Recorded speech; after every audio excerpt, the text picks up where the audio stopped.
One of my favorite things about hosting a podcast is I can get to know a person, but after I record with someone, I get to know them that much better. And I think you're going to enjoy this episode because if you've been following Kayle's journey through her career, if you know her from past times in her life, or if you don't know her at all, you're going to get something out of this, whether it be resiliency, tough life experiences, career growth, moving to new places, um, just life in general. You're going to enjoy it.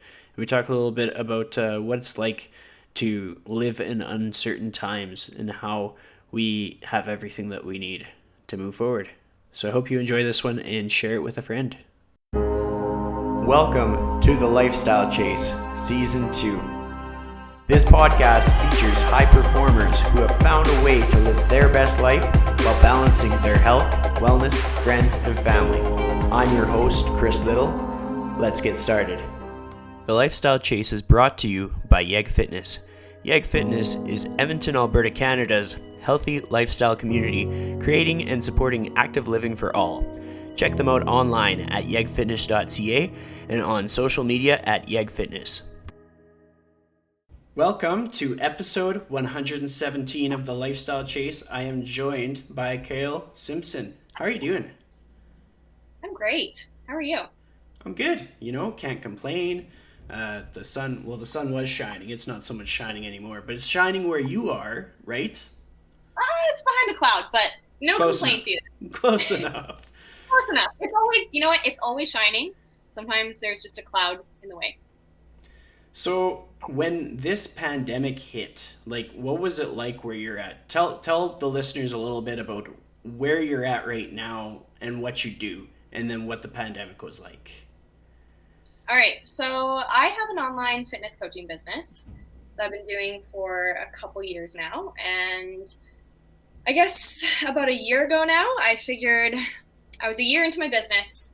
I kind of gained some traction and felt as steady and kind of as one can be when working for oneself and not having a paycheck coming in every month. But I felt like, okay, I feel like this is a real thing now, I guess. And I have an income coming in, and I'm just feel kind of more stable overall. And I can also I work off my laptop, so I can do this from wherever. So why am I not doing that? Why am I not taking advantage of that? So yeah, kind of decided, I should try living somewhere new, because I have never really done that before. I went straight from high school to college and never really had like the travel phase. I went into engineering originally, so I was kind of like, got to keep the math fresh in your brain. So a friend of mine was moving to Australia, and I kind of shared this with her. I was like, yeah, I was thinking maybe I want to try living somewhere new. And she was like, I'm going to Australia. You should come with. And I was like, yeah, sure. Why not? So that's kind of how I ended up here, with the intention, I guess, of traveling indefinitely, and really not having a set plan of for how long or where I would go, but just kind of had the idea, I'm young, I'm single, I don't know if I'm going to have an opportunity to do this in the future. So why not give it a try? And if I don't like it, then I can always go back and, live with my parents if I need to. And yeah, that's what brought me here. And then I've been here for the last 5 or 6 months. It was an interesting time to come to Australia. First thing was the fires. Pretty much as soon as I got here, those were a thing. You've probably heard about them. And so it was an interesting environment to be in. And it was interesting because I honestly didn't really know much about Australia before coming here. I didn't really do much research. I really didn't know a whole lot at all, except that it was hot, and I didn't really know much about the culture apart from surfers, whatever. Everyone's kind of chill.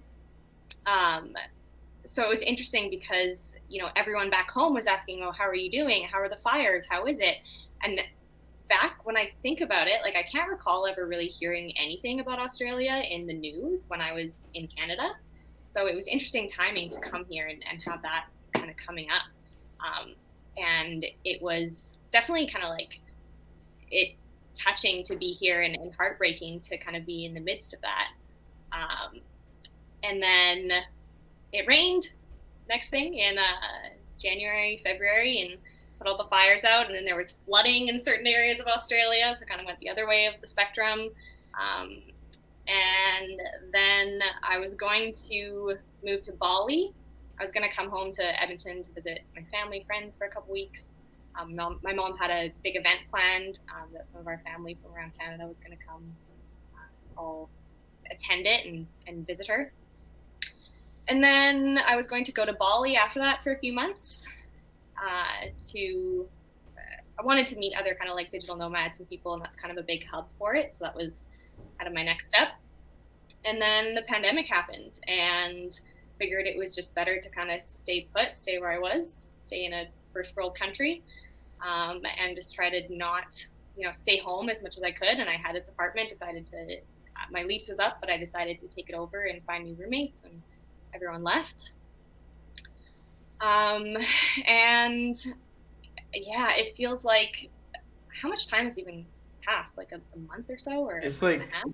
over a month. It's hard. Like every day is a day. Like time is Yeah, not a thing anymore. We just wake up, we drink coffee, get her done. You know.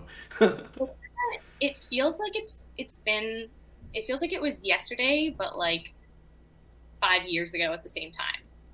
I don't know. That's how I feel about it. Absolutely. So I guess since this pandemic hit, for me, at first, I don't know, I was kind of like, it definitely hit me. And I'm not sure if you can really, I feel like everyone can relate to this to a certain extent, where it's like, oh, I shouldn't be feeling this way because I don't have it worse. Like, I'm friggin' lucky. I work online. People need my support in this time. Like, the gyms are closing, people are turning to food to cope, and like, I can help them with that, and I can do it from the comfort of my home. And I haven't really had to change anything about my life apart from I was working at a co-working office, so I used to rent out like an office space just to get out of the house because I lived with four girls, and took it home, and kind of my routine got smashed a little bit, and dealing with some personal things with my living situation. But I am in the 0.0000001% of people in terms of how fortunate I am. So there's like an element of guilt that came into it with like, why am I sad? Why, like, just like snap out of it. I just hit myself in the head. Can't see. But it was there. And it kind of forced me to look at that and be like, okay, maybe has this always been here? Like, have I always had this kind of like lingering like sadness, or like I'm not okay? And like, why is it, my trip to Bali was taken away? Like, oh, like poor me. Or I was so focused on like, my next trip or whatever was going on in my business, or even whatever was happening like next weekend. It was, or, on a dating app, like, meeting someone. Like, there's always something that I was like focused on and excited about. And then the pandemic came, and it was kind of like, well, what do I have to look forward to? Like, I don't know. I feel lost. Like, I can't even, go out to dinner. I can't even look forward to like seeing my friends. Like, what am I living for type thing? And even though, I have a stable income, I have like, I'm okay, but somewhere inside it's like, oh, maybe I'm not okay. Maybe I was like distracted by all these things. So that's where that kind of started.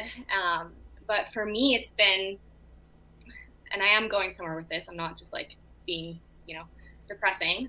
That was an opportunity for me to kind of look at that and be like, okay, why am I not okay, and how can I work on being okay no matter what's going on outside of me? So I guess, yeah, the last like month and a half been like looking at that from like a holistic kind of spiritual, psychological, everything perspective, and realizing like what's going on and how can I, ultimately what I've learned is all about kind of like surrender and acceptance, and like accepting things at the way that they are, and not kind of like arguing with reality, or ultimately it's just kind of like acceptance, and looking at your stuff and like, why am I not okay, and what am I maybe suppressing, what am I holding back, and how can I start to release that and just be okay no matter what's going on outside of me. So I'm on that journey right now. But I feel like I've just had a lot of like breakthroughs and epiphanies, and like there's now, this hope that I have for the future, or just kind of, this hope in general. It's not necessarily tied to anything outside of me. It's like, oh, I can get there on my own no matter what's going on. And that's um, and I'm working on it every day, and I can enjoy the process. So that's kind of where I'm at. I That's don't know awesome. if that makes sense.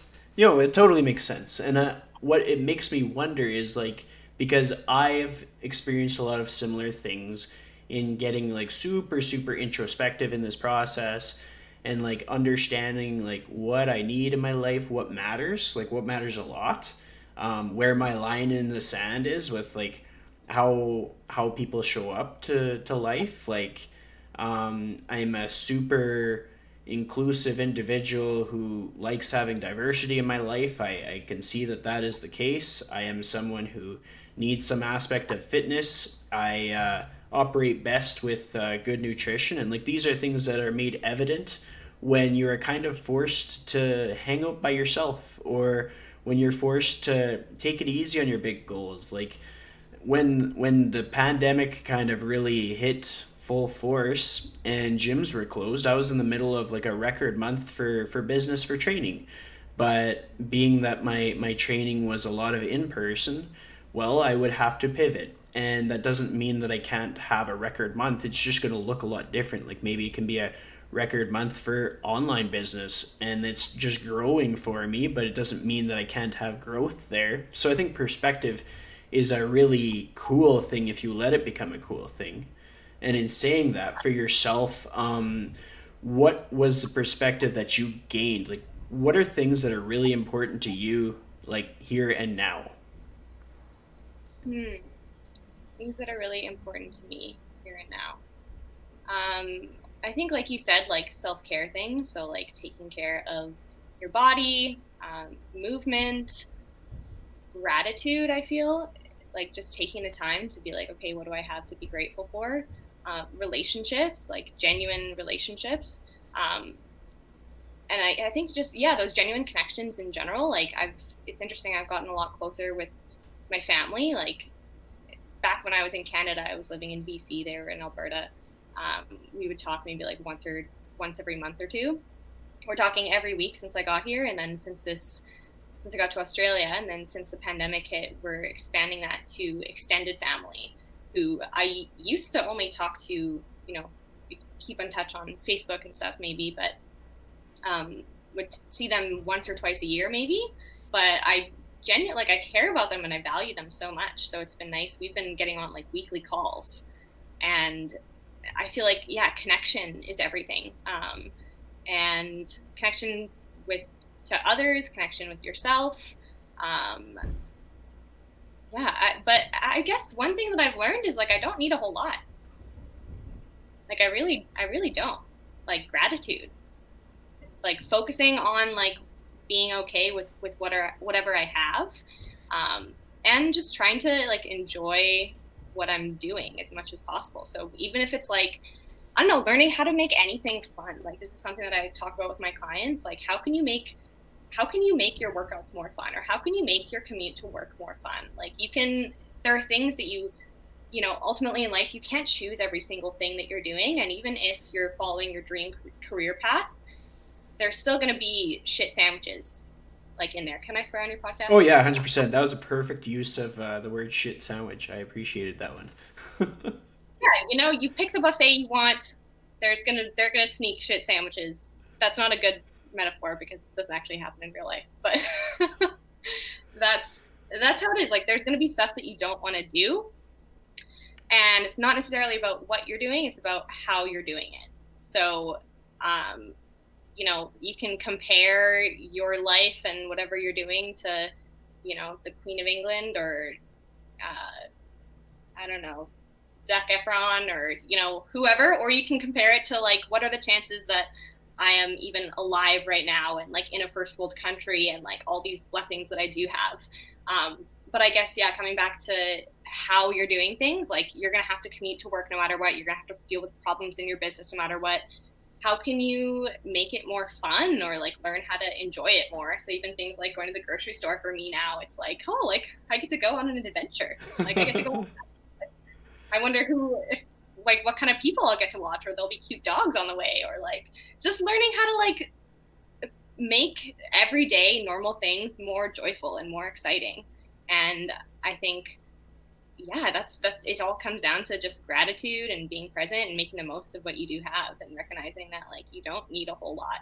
And I feel like whatever we do have, we end up adapting to it. Like, if you buy an expensive car, like you're gonna, be super stoked and excited for the first couple weeks or so, but eventually you're gonna kind of level out to that.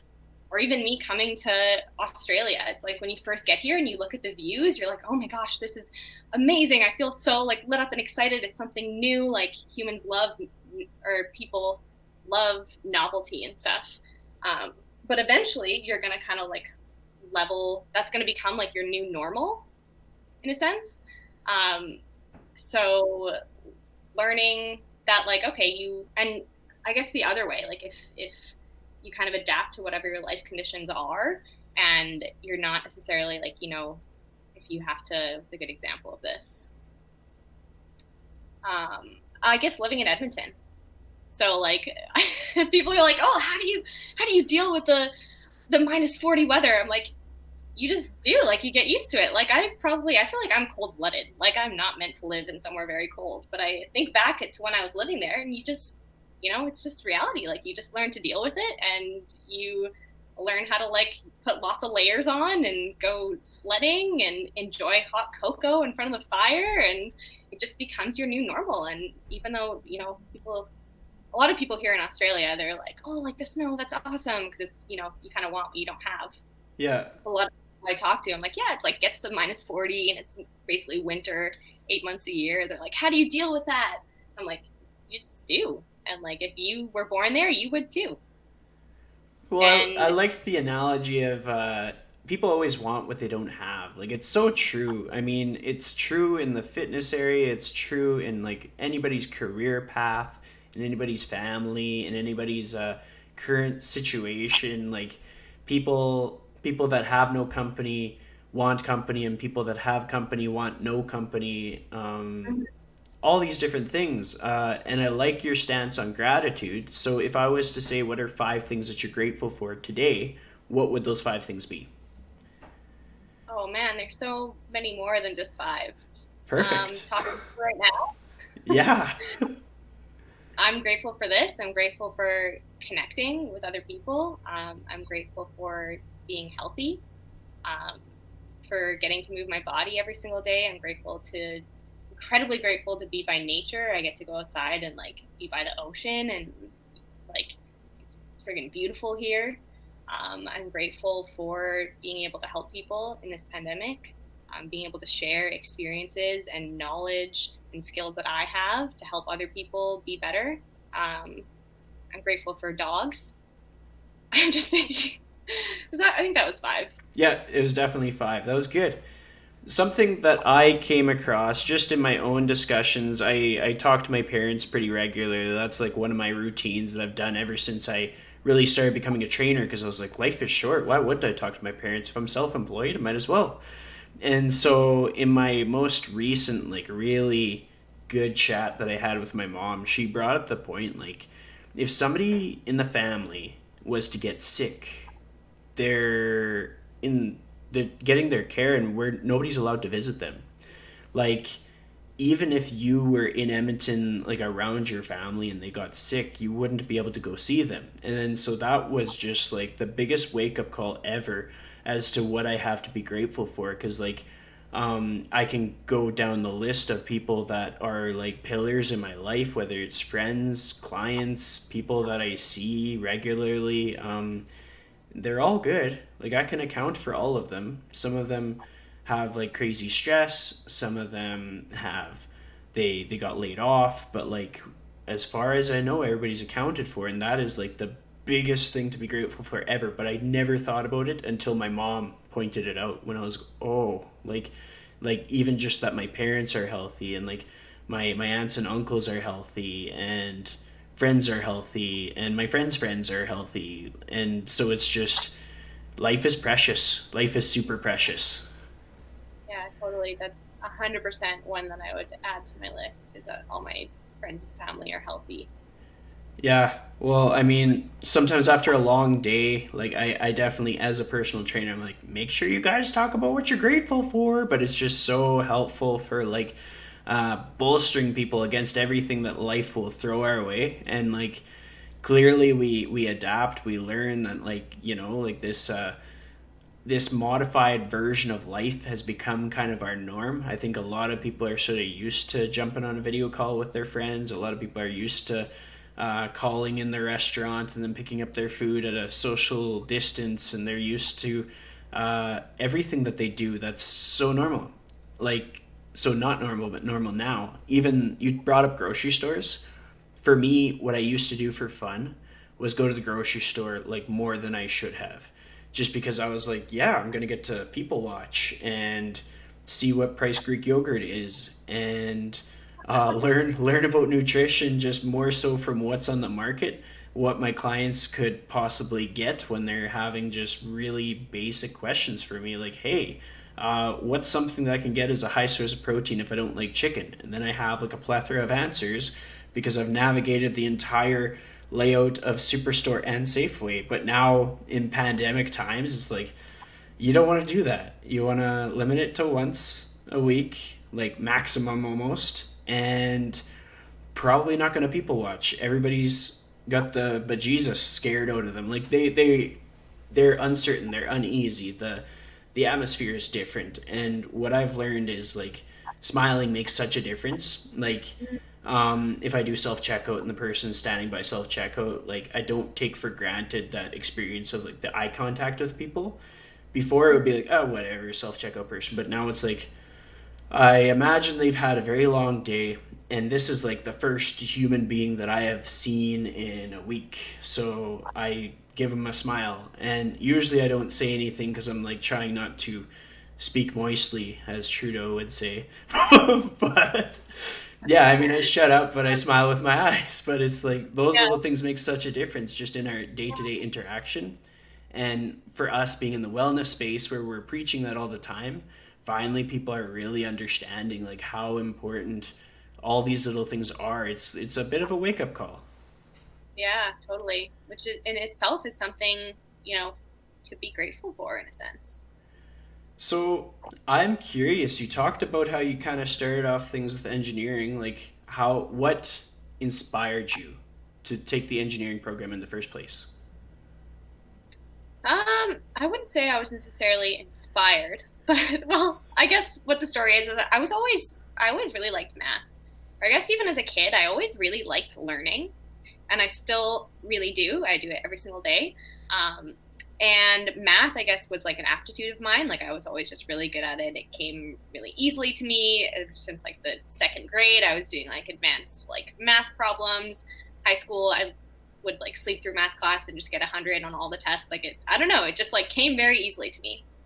And when it came time to pick a major in university, like most people, I didn't know what I wanted to do. I didn't know who I was, but I knew that I was good at math, or I got good grades in math, and I enjoyed it. It was either engineering or an honors math program, I guess. And I figured and was advised that engineering was, the more practical option to take. And I could kind of, if I had an engineering degree, I could do whatever I wanted from there, type thing. So that's how I started in it. And then in your first year, you have to decide to specialize. So first year is just kind of general, you take everything. And then you pick what your specialization is. And the only one that I was really, really interested in, so I was always really good at math, but I was never really the type of person, like I wasn't like taking apart cars or engines or trying to figure out how things worked. It was more like the theoretical side of things, I guess. Um, and also I was always into health and fitness. Like I played sports my entire life. I was in soccer academy in high school. I was a cheerleader. Was always really interested in fitness and health, and kind of had my own journey with body image and dieting and that kind of stuff. Um, But back to engineering, picking a specialty. The one that I was interested in was working with prosthetics, or I guess biomedical engineering. So I went into mechanical biomedical, and I think it was like 15 people were accepted into that program. It was very competitive, and got into it. Was stoked about that, and it was throughout that process I got really into fitness. So I guess I guess I answered your question about why I got into engineering in the first place. Um, Totally. So like how did that evolve into fitness? yeah. So like I said, I was always really interested in sports growing up. I was interested in a lot of things, but I guess like art, music, sports. I guess high school, I kind of had to pick something, and went more into sports. And oh, let's see, it was I had kind of my own journey with fitness and with food. Um, I was an athlete, I guess you could say, throughout like junior high, high school, and then graduated from high school and turned 18.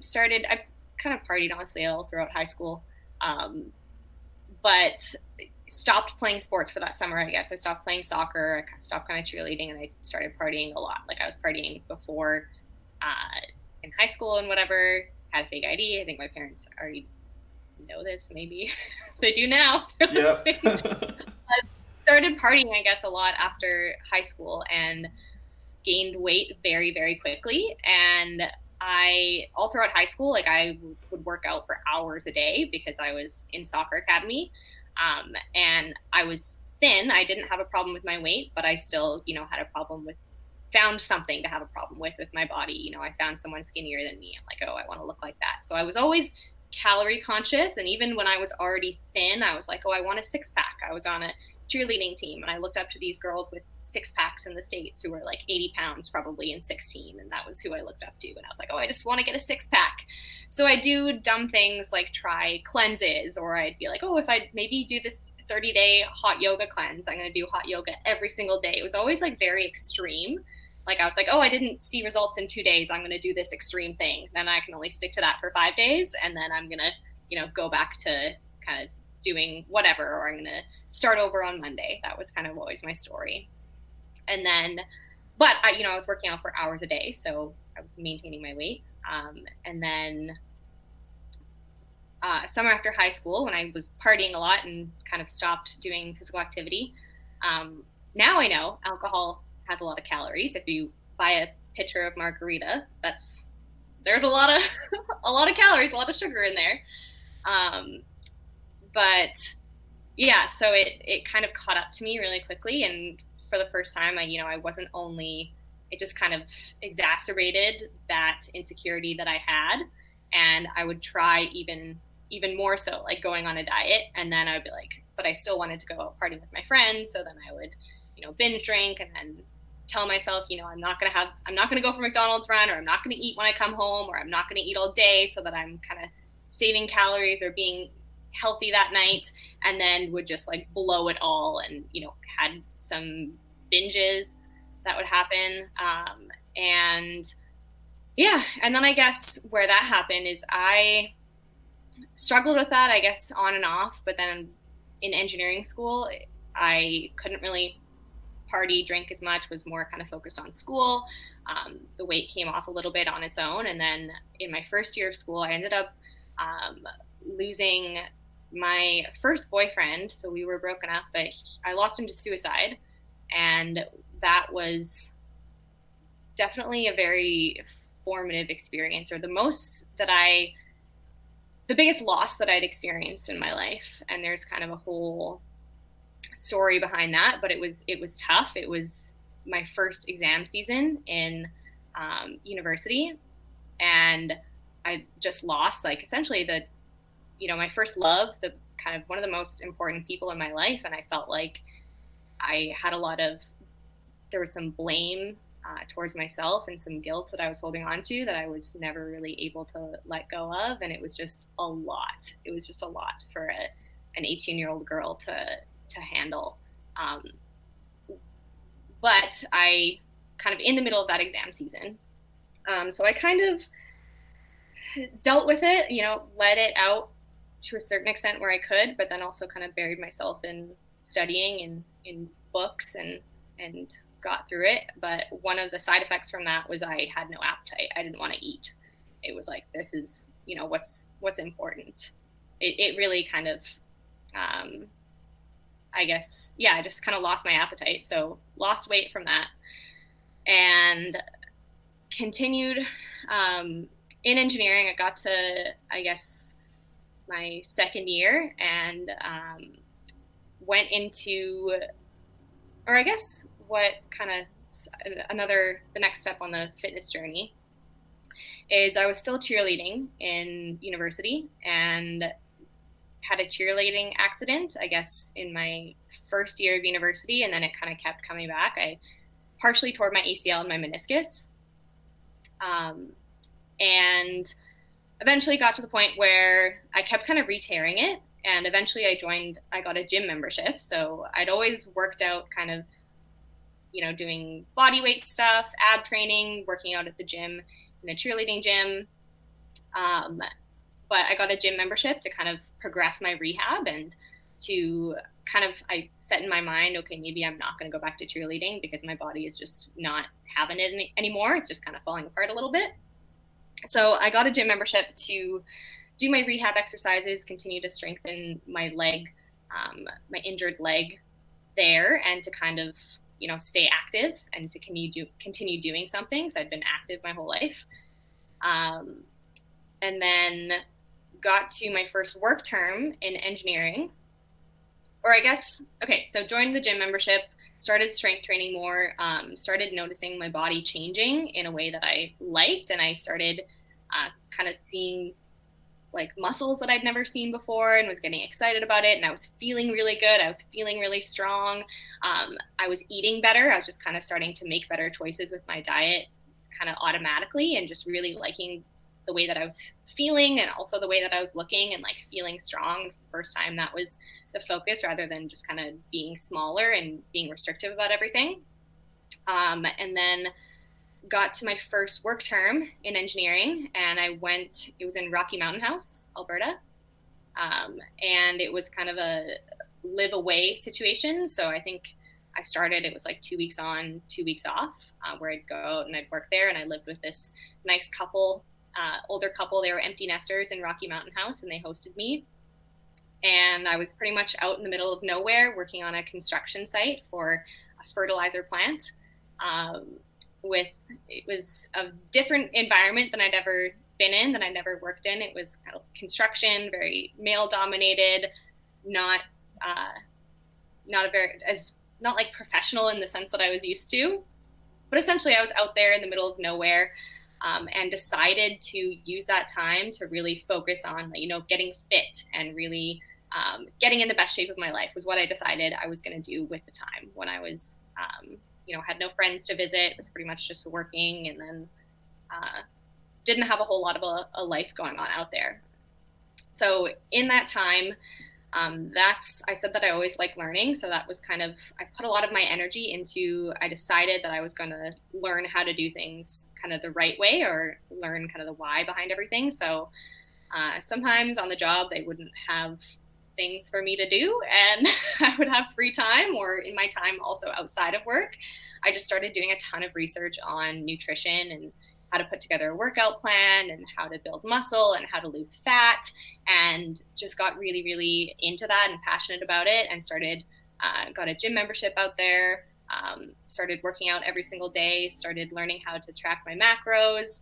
And I think I probably went like maybe 2 or 3 weeks in that first stint, not even taking a rest day, until eventually I kind of learned, I should make a training plan for myself, and I should have specific days where I do specific things, and all that kind of stuff. But what ended up happening is the project had some delays, and I ended up getting laid off. I think there was about a month and a half left in that summer, and decided, I had it in the back of my mind that I always wanted to do a fitness competition. And this opportunity was presented to me. I'm like, oh, what am I going to do in a month and a half? Go get a different job or whatever. And I decided to train for my first competition. And there was a coach in Edmonton that I ended up hiring for it, um, and kind of decided to go all in and ended up winning my first competition. Got just more and more like passionate about it, and it was a really really cool experience. And the first time, I think it was really powerful for me because it was something that I'd always kind of struggled with, even though back in the day I didn't really struggle with my weight, but I didn't feel like I was in control. And I always felt like I kind of a failure because I would try all these extreme things. Like I was always very all or nothing, and then finally I was able to actually make these changes on my own and stick to them. And I felt like if I can do this, I can do anything that I want. And I just had so much passion. Like I was so interested in fitness and nutrition, but also just kind of what it had done for my confidence, um, and just showing me that I can set a goal and put my mind to something and actually accomplish it. And I think that was the most powerful part of it. And I wanted to help, or I didn't really know what I wanted to do at that point. I was just like, I have so much passion for this thing. And I kind of went back to engineering after my show. I think it was Thanksgiving long weekend, and just felt kind of flat. And I was like, oh, this like doesn't really, I don't know. I think I was having a conversation with with my study group, who were awesome, and I'm still close with them. But they were talking about like what classes they liked that semester, and I was kind of, my response was like, oh, I don't really like any of them. I don't know. I'm not super interested in any of them. And they're like, oh, interesting. And I'm like, yeah, huh. um, and I guess just kind of had this feeling internally where I was like, I don't want to be doing this anymore. I want to kind of follow. I don't know what it's going to look like. At first, I was like, am I going to drop out of school, drop out of university and just like become a personal trainer? I don't really know. But I just feel really called to just kind of follow my heart and follow what I'm really passionate and excited about right now. And really felt and believed that I was going to be the most successful in doing something that I loved and was excited about, because then, you're going to pour more energy and attention into that and it's not going to feel like work.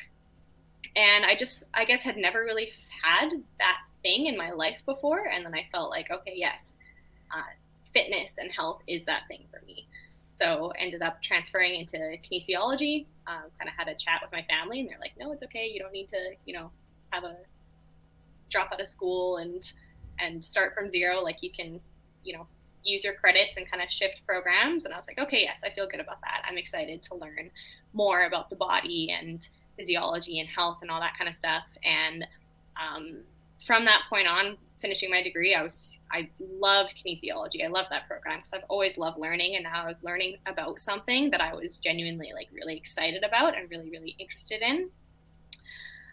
So that's how that shift kind of started, and then I continued to compete in fitness competitions, bikini competitions for, I think it was like 4 years or so in total, and using myself kind of as a guinea pig. I also I continued kind of on the educating myself. Um, like you said before, kind of before we started recording or before the podcast, I was also got really into listening to podcasts about fitness, nutrition. So it's so cool nowadays how you can learn from people. I listen to, like Lane Norton, Sohee Lee, Mike Israetel,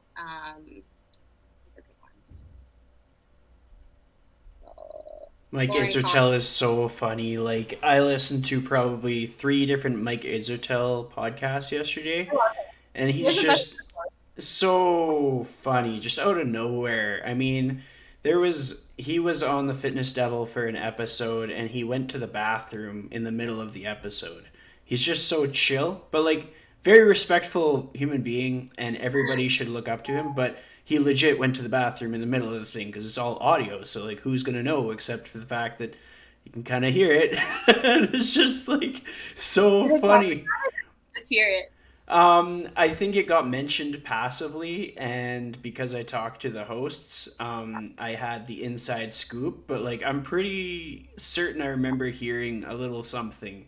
And Oh my. it must have been like a round table episode or something, but just like essentially what it comes down to is he's one of those what you see is what you get kind of people, which is so valuable in this industry because then you know you can trust this person. Then you just it takes years to build trust, like with clients, with friends, with everything, and it takes like a few bad moves to like tarnish that trust forever. And so if I can trust that Mike Israetel is going to be silly no matter what, then that's valuable. That's value in it in and of itself. Yeah. He's honest about who he is and not trying to put on a front. And yeah, you can trust that what's coming out of his mouth is going to be honest as well. It's so true. Have you ever had a moment in your career when it was like you were trying to navigate, find your people, and you had to learn the tough way as to like, oh, time to pivot. We got to get away from that crowd or anything similar to that for yourself? Hmm. I'm trying to. It's tough because I don't want to talk about bad enough people on here. Um, in my career, I think it's different because I've been solo since I kind of start. Well, that's not true. I worked with a friend or a mentor for a little bit, but that wasn't. There was nothing wrong with that relationship. Um, but I guess just kind of in life, I don't know, kind of learning. I've always been like a very open, kind of like friends with everyone, seeing the best in everyone type person. Like even all throughout elementary, I was like friends with everyone and like didn't, when bullying started to become a thing, I was like, I don't understand. Like why is everyone not just friends? Like, I don't get it.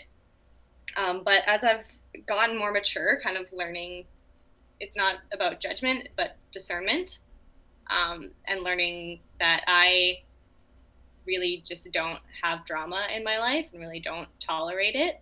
Um, and I guess, I have to surrounding myself with people who are aligned with that and who are um, kind of on a similar, the people that I'm really going to let close into my life are going to be people who are on a similar level and like not super reactive and not being judgmental of others, and they're authentic and honest with themselves and just like genuine good people.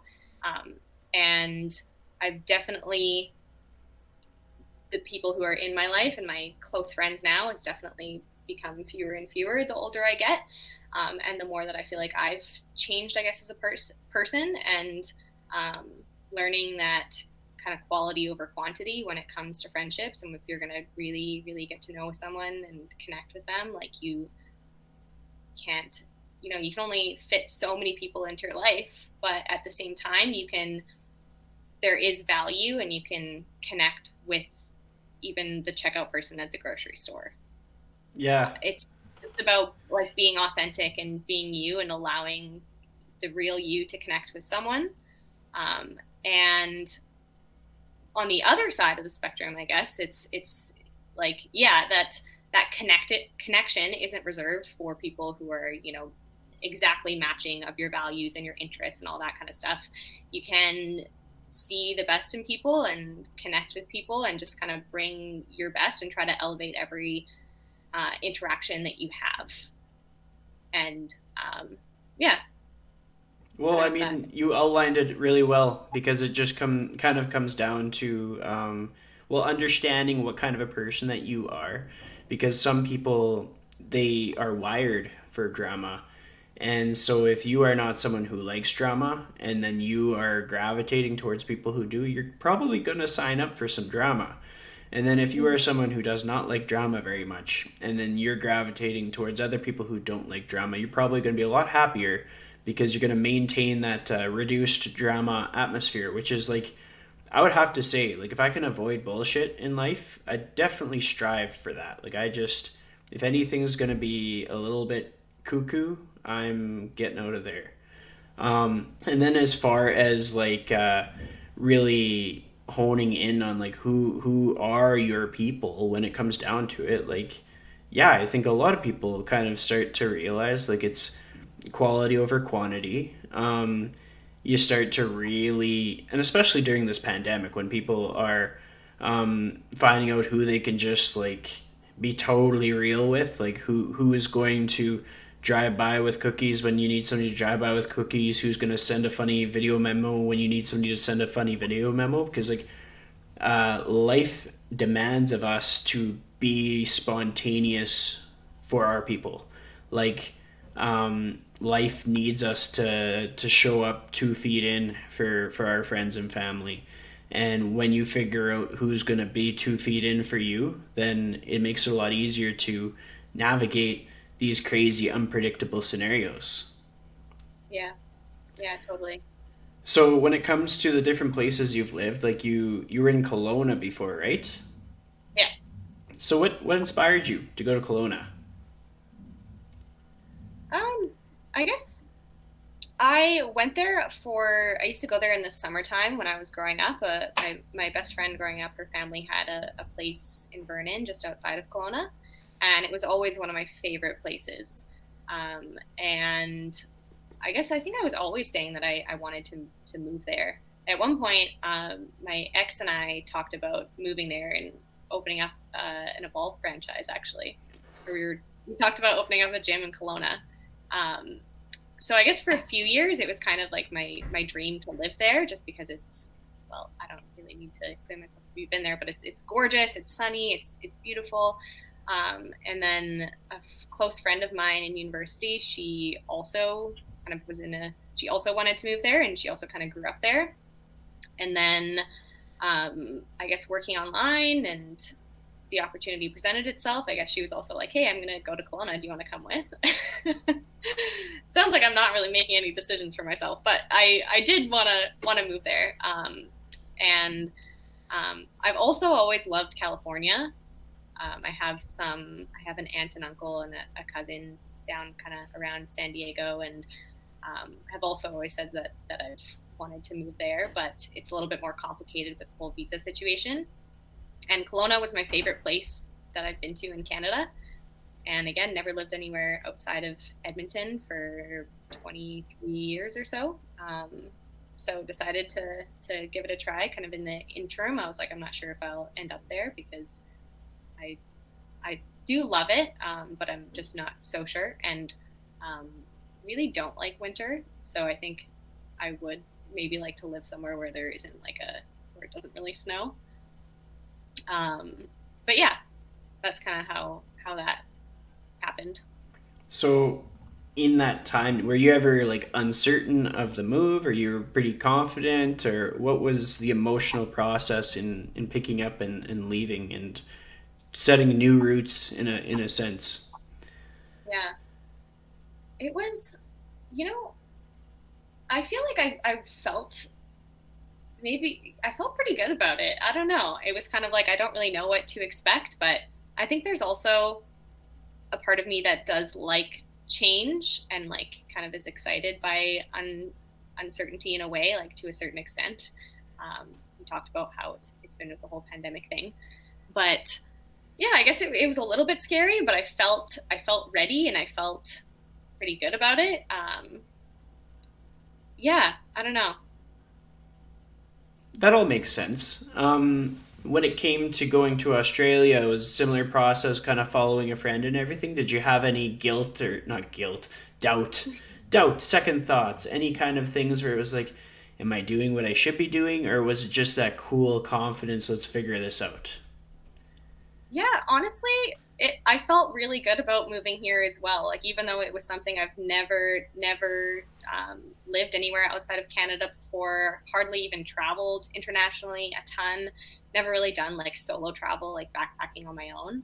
Um, but I don't really know what it was. I just felt kind of ready. I just felt ready for a change, and I think I've always kind of been like that. Like, even when it's come to if I've been in like a serious relationship or something like that, if I get to the point where I just kind of know internally that like this isn't right for me anymore, I feel really at peace with like, okay, this needs to change. And even though like with breakups are never fun, as an example, like and change is always kind of hard and uncomfortable, but if I know like inside that this is the right thing for me, or whatever that was, I'm no longer like aligned with it, then there's a part of me that just feels really relieved.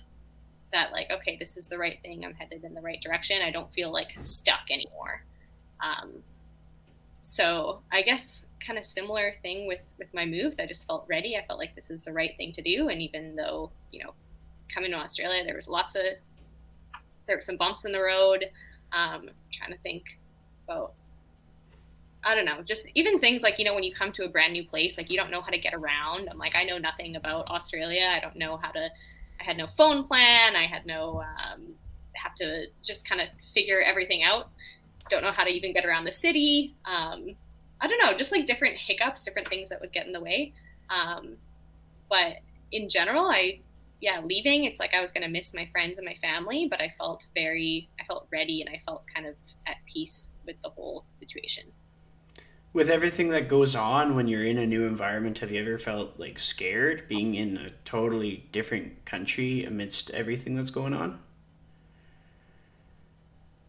There have been maybe a few times, like I can even remember like when the whole fire situation was going on, if I would be looking at my news app or reading some headlines and just kind of realizing the severity of the situation. But that's also, I feel like news headlines are kind of made to create fear in people. Um, so there have been some times where I've kind of got pulled into that and been like, oh my God, like, what do I do? And like, I feel powerless to a certain extent.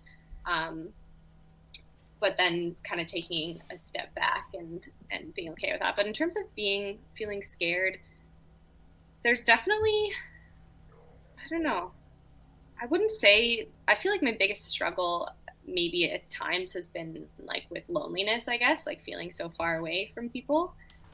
And there's definitely been, especially as this pandemic hit and most of the people who I knew in Sydney have like flown to their respective countries. And regardless, it doesn't really, well, I guess I was living with my roommates before, so I could see them. But even with friends who I had in Sydney before, it's like, okay, well, can't see them anymore. So I feel like loneliness and feeling so far away from everyone, even though everyone's kind of isolated, even if their friends are, just a few blocks away. Um, but feeling kind of far away from everyone and feeling that loneliness was something that I struggled with probably the most. And even before the pandemic, a little bit of that. Um, so, yeah. What have you learned about yourself that has kind of helped you to become resilient? Like, I mean, nobody's ever going to be 100% perfect, but we learn little maybe routines that we need or self care, things like that. What's that journey like been like for you? About learning about myself. Um,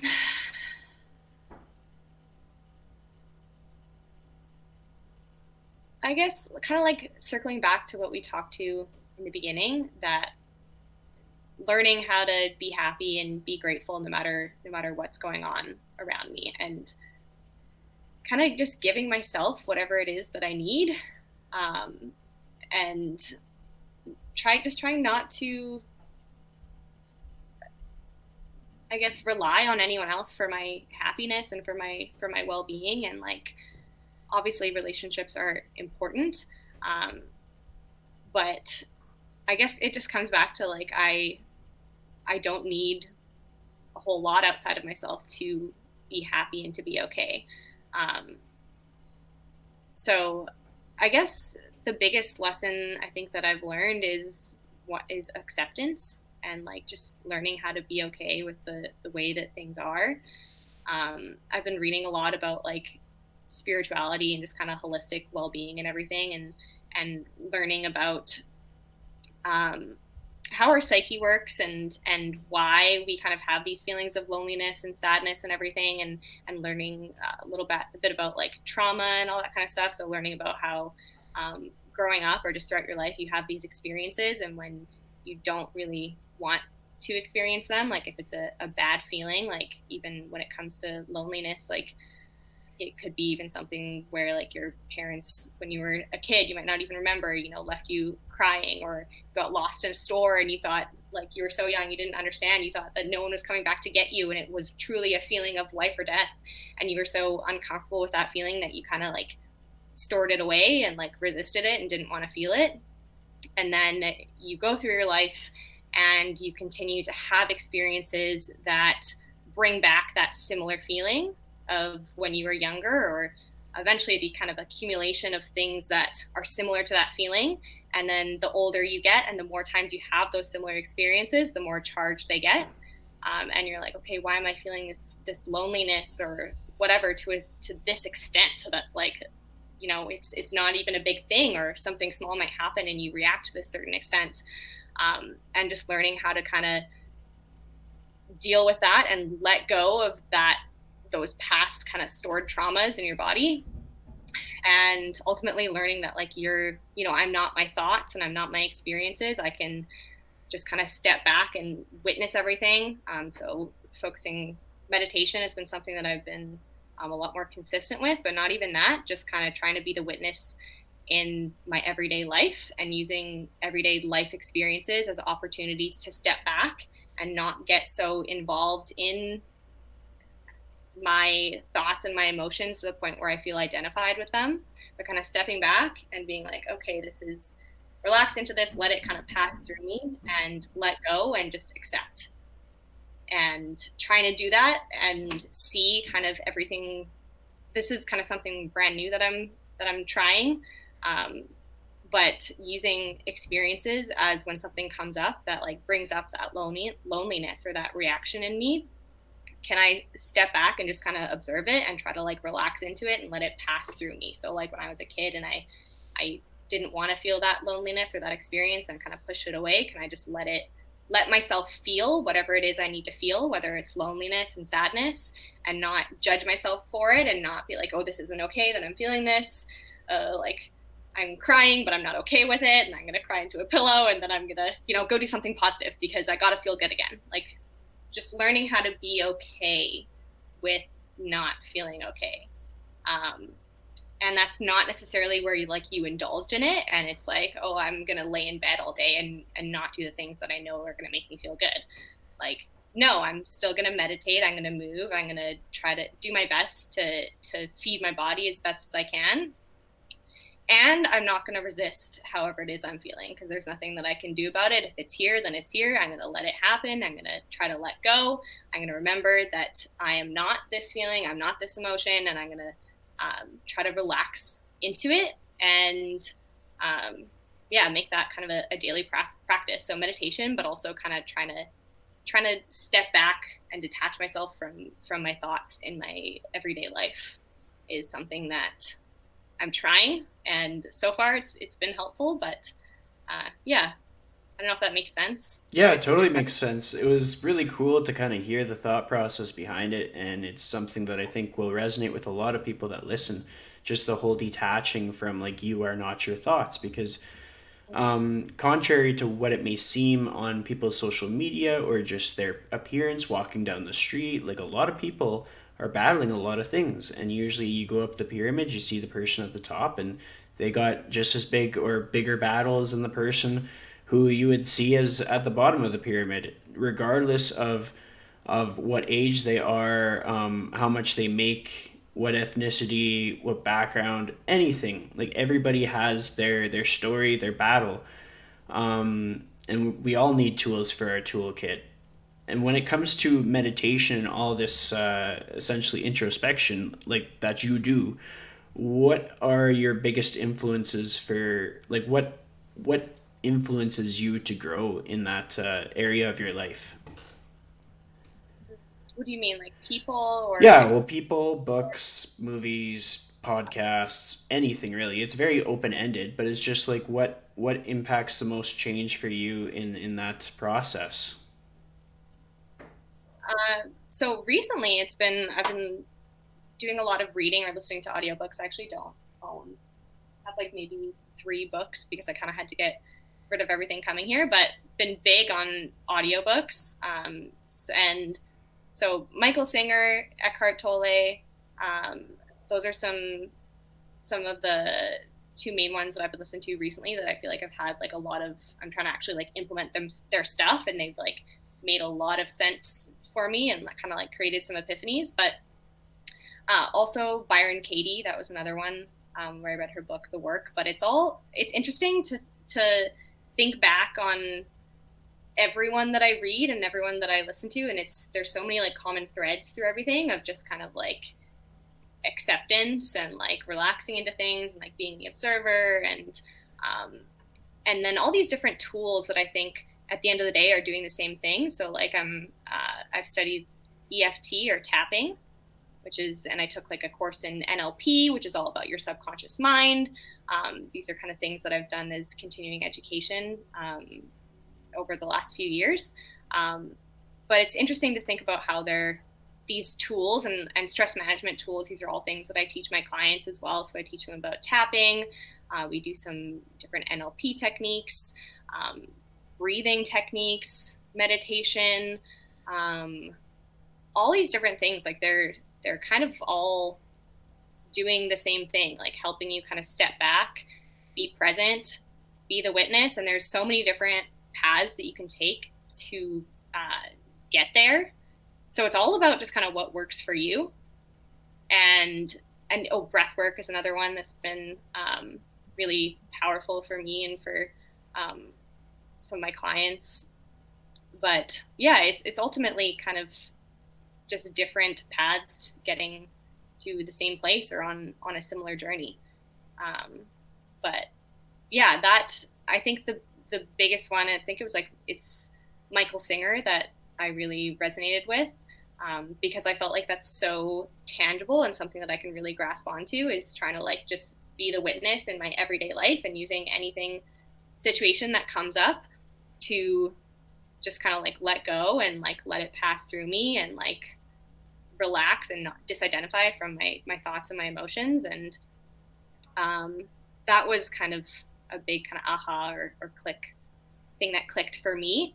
But it's interesting. I feel like everyone is going to have that different thing, and there's going to be different kind of doorways for people to just work on themselves in general. Like at the end of the day, fitness coaches, business coaches, spirituality or mind, body, soul, all these things, they're doing the same thing for people. They're just kind of inspiring people to be better and have higher standards for their lives and for their happiness. And you're going to open it. They're all just doors that are leading to the same place. So even when I'm talking about nutrition and fitness and doing the things that I'm doing for people, that's just the first door that they're opening to, like, how can I be better? How can I be happier? And along the way, there's going to be things that click and kind of things that resonate with you, that are ultimately going to get you to the same place of just like being happier, being a better version of you, and working through life's trials and tribulations and coming out stronger and happier on the other side. Yeah, well, I mean, you put it really well. When the pandemic is lifted, like when the world is calm again, when things are what normal will look like, which is not going to be what it was before, uh, what's the first thing that you want to do? Like when everything is back to as close to normal as possible? Oh, the first thing that I want to do, yeah, like hug my family. Yeah. I guess yeah, thinking about like not being able to go home and like see the people that I want to see makes me really just appreciate that and be really grateful for that. And when I am able to just like see the people that I love and like give them a big hug, and just hugging people in general, um, I'm really excited for that. And that reminds me of something you brought up earlier about just like smiling at random people on the street. I used to have this thing. I heard about it somewhere. I think it was maybe on a podcast called the 6 foot rule, where it's like whenever you're within 6 feet of people, try to like acknowledge their presence, either smile at them or say hi or start up a conversation or whatever it is. And I missed that so much in the pandemic. So I'm like, no, I have to like avoid everyone, and you're not supposed to speak moistly at people and all this kind of stuff. So that's, I think, a small thing that I'm really looking forward to doing again, is just like in person connection with people. And I'll still try to not speak moistly at them. And, we're probably, elbow bumps might be a thing for a while and social distancing might be a thing, but, um, you know, it's going to be a lot easier and more normal, hopefully. And yeah, in the meantime, I am, like you were saying, just trying to like smile at people and send them that energy, like positive energy, even if it's from the other side of the street or when I'm kind of keeping my distance or whatever it is. But definitely looking forward to just more in person connections, whether it's with my family, friends, giving them a big hug, or just saying hi to a stranger on the street. Yeah, well, it's crazy how so many people are realizing how much we took those little things for granted. Like our parents are realizing it, our cousins are realizing it. Like in anybody's dynamic, anybody's situation, it's like, wow, like I really took for granted like birthday gatherings and Easter gatherings. Like I used to just like slough those off as just here we go again, but now it's like those are gold. And I look back at just times when I've just really leaned into my career and just been like, nope, I got a client that wants to train at that specific time, or like, oh no, I'm gonna get overtime hours if I sacrifice this thing, and now I'm like, oh no, like this second opportunity that I have, like, there's gonna be certain things that just always take precedent, and I'll probably make it work. Like I'll probably um, people will know that they need to still schedule with me, but that I just can't schedule on like someone's birthday or whatever. It's just that is where I've seen my line in the sand is we can only care about so many people in our life, but when we care about some people in our life, we're gonna care like big time because life is short and we only get to do that really once. Like we can't just slough off being a good person and loving our family and our friends and anybody that we meet that impacts us. Like we have to do that all in the first time, not the second time. Yeah, yeah, So totally. And if like, you oh, go ahead. I was gonna say, like, yeah, life is meant to be enjoyed, and just the many things that we've taken for granted. And I'm excited for us, like, for as a society, just to all the things that we tend to take for granted. And what this pandemic has done is like made us so much more, or I think that it will make us so much more grateful for all these little things that we're not able to do right now. Once they come back, like, we're going to enjoy them so much more. And just the way that it has put things into perspective for everyone, I think, is a beautiful thing. Yeah, there's gonna be a lot of moments where it's like, yeah, the phone is going down because I'm so tired of connecting through this phone. I want to connect with the person, you know? Like it's that was getting crazy to be able to look around a room at like a house party or something as everybody's got their face in their phone. I hope that one of the biggest changes is that people are looking each other in the eye. They don't know what time it is. They don't know how many texts they have. They don't know if they got a new email, but they know how the person in front of them in the living flesh is doing, you know? Mm-hmm. Yeah. At the same time, though, I feel like technology is such a blessing around this time. Like, if you think about, 20 years ago, if the same thing has happened, like, we wouldn't be able to keep in touch with the people that we care about in the way that we have been. And we wouldn't have all these like hilarious memes and TikToks at our fingertips. So it has, and also like the people who, if I'm on the other side of the world, I can't see a lot of people in person. So kind of, and I'm connecting more, I think, with people now than I ever have been. So definitely the in-person stuff, but at the same time, I feel like maybe technology and the ability to connect with people is something that I was taking for granted before, um, that I am a lot more grateful for now and taking advantage of more now.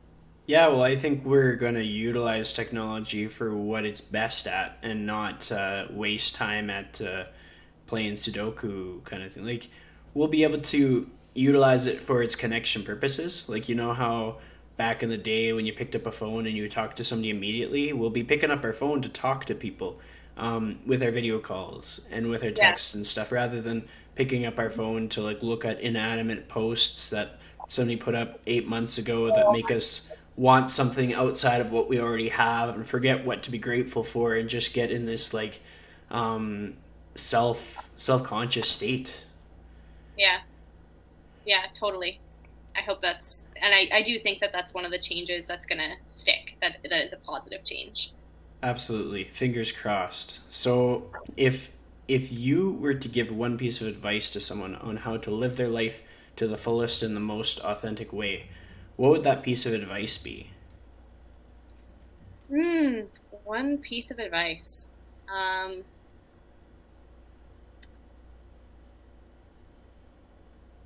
I think, well, this is kind of a quote that I feel like has kept coming to mind, but happiness is wanting what you already have. So rather than focusing on what it is that you want, learn how to want what you already have. Learn how to be grateful for what you have and accept this moment as if you chose it. That was perfect. I mean, like, to reflect on that in a time like this ties in pretty good. And then taking it out of the context where we aren't so focused on what we have because we're just surrounded by what we have all the time would be a good piece of perspective for a person to revisit. Maybe when a year passes and somebody stumbles across this podcast, hopefully they go back and reflect on like what was life like when I had to get into where I am in life and how am I gonna manage with this uncertainty. Like we have everything that we need. We're good to go. It's just a matter of believing it, sort of thing, I guess. Mm-hmm. Yeah, you always have, or you always have everything that you need. Absolutely. And that, my friend, wraps up our episode. So thank you for joining me. Thank you for having me. This was a lot of fun. If you are a new listener to the Lifestyle Chase, I highly encourage you to check out past episodes because, being that this is episode 117, you can only imagine how many different familiar faces I may have already interviewed. In order to access those old episodes, because iTunes, Apple, Spotify, all those things tend to only show the most recent 100 episodes, if you go to thelifestylechase.podbean.com, you can either find the RSS feed and input that into your favorite podcast player, or you can just use the Podbean website and go that way. But to be able to learn through other people's life experiences has honestly been something that's helped me a lot, and I can only hope that it can help you just as much. And with that being said, thank you for all of the support that you give to this project, and I can't wait to keep it going. We'll catch you on the next one.